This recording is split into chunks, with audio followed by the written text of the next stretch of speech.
You hear this one a lot. Science has proven evolution, therefore evolution is true. Since evolution is true and Christians don't believe it, then Christians don't believe science and they aren't rational people. Really, let's put that claim to the test. First off, evolution in the sense that things change is evident. No rational person disputes that. Therefore, rational Christians believe it.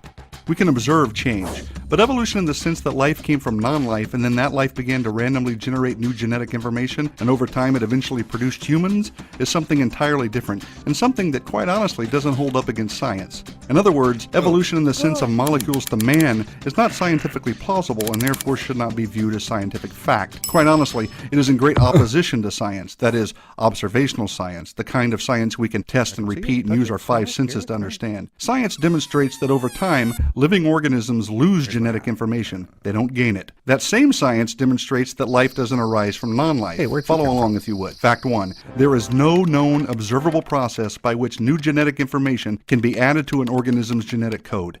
None. That pretty much refutes evolution right away because there's no way to go from a fish to an amphibian without adding new information, right? If living organisms cannot produce new genetic information, how can anything gradually change into something of higher intelligence or form or complexity?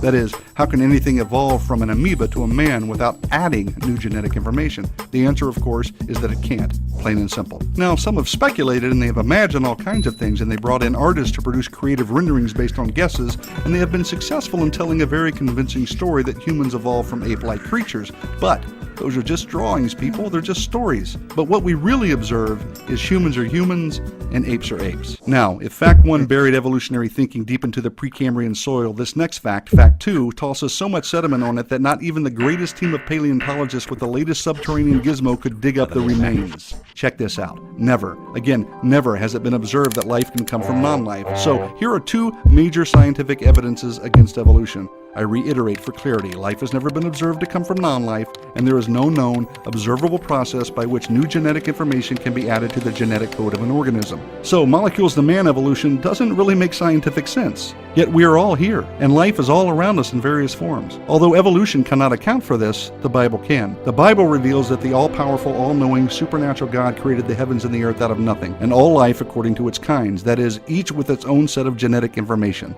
So, again, what the Bible reveals makes sense of what we see and understand. Evolution does not. Enough said.